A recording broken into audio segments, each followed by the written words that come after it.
In 2011, Libyans took to the streets demanding change.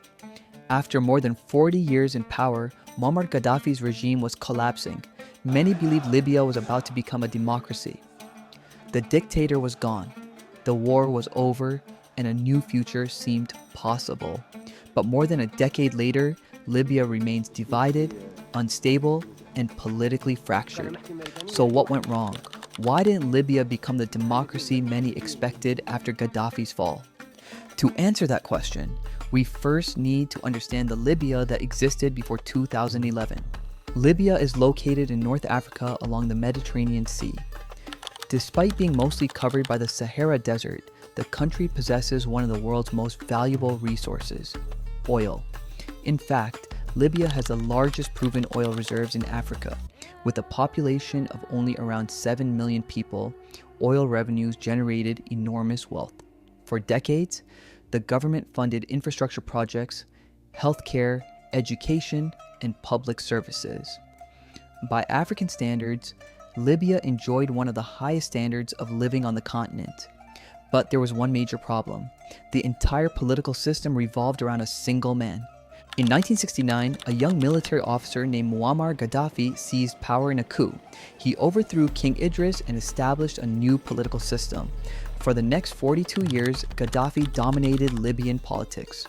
Supporters saw him as a leader who used oil wealth to improve the country. Critics saw him as an authoritarian ruler who suppressed opposition and concentrated power around himself. Regardless of which view is taken, one fact is undeniable: most major decisions in Libya ultimately depended on Gaddafi, and that would later become a serious problem. In 2011, protests erupted across the Middle East and North Africa. The movement became known as the Arab Spring. Demonstrators demanded political reforms, greater freedoms, and the removal of long-standing leaders. Libya was no exception. The first major protest began in the eastern city of Benghazi.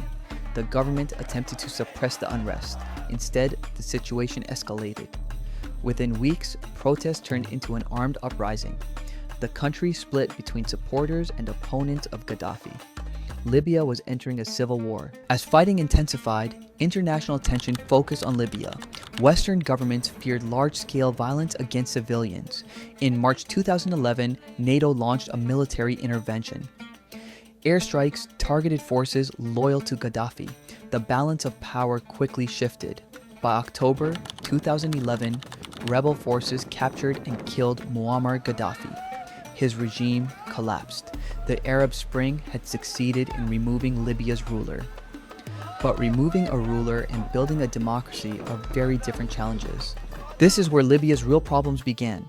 For decades, power had been concentrated around Gaddafi and his network. Strong democratic institutions never had the opportunity to develop. When the regime collapsed, there was no effective system capable of holding the country together. No strong parliament, no trusted national government, no unified security forces. Instead, dozens of armed groups emerged across the country.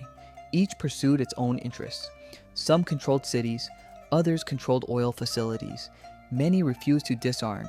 The state had fallen, but nothing stable had replaced it: Libya's dual power structure. After the civil wars, Libya became effectively divided. In the west, the government of national unity operates from the capital, Tripoli, and is recognized by the United Nations as Libya's official government. In the east, a rival center of power emerged around Benghazi and is backed by the House of Representatives based in Tobruk. But how is this possible?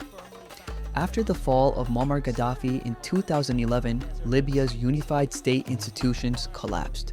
The country descended into years of conflict, during which different regions developed their own political and military structures. As a result, Libya reached a political deadlock. Neither side has enough military power to take control of the entire country, but both have enough resources and armed forces to block their rival.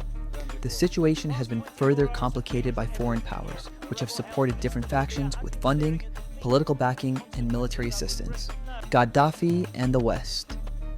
After decades of tense relations with the West, Muammar Gaddafi unexpectedly changed course. During the 1980s and 1990s, Libya was considered one of the most isolated countries in the world. The country was under international sanctions, and its relations with the United States and Europe remained highly strained. However, in the early 2000s, Gaddafi began seeking a path toward normalization.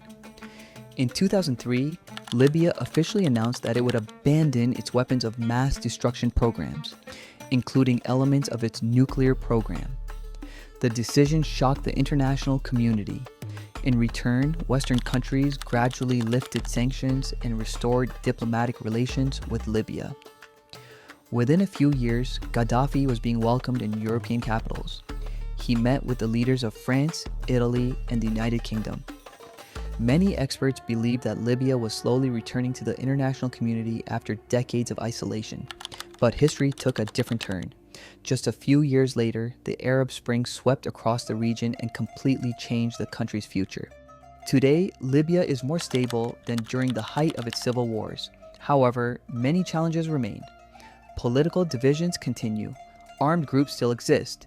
The economy remains heavily dependent on oil exports, and efforts to fully reunify the country face significant obstacles. More than a decade after Gaddafi's fall, Libya is still searching for a stable political future. The story of Libya offers an important lesson. Removing a dictator does not automatically create a democracy. Sometimes, the institutions needed to build a stable country are harder to create than the regime they replace. And Libya remains one of the clearest examples of that reality. History is full of stories that shape the world we live in today. If you enjoyed this video, leave a like, subscribe, and share your thoughts in the comments. And stay tuned, another story is coming soon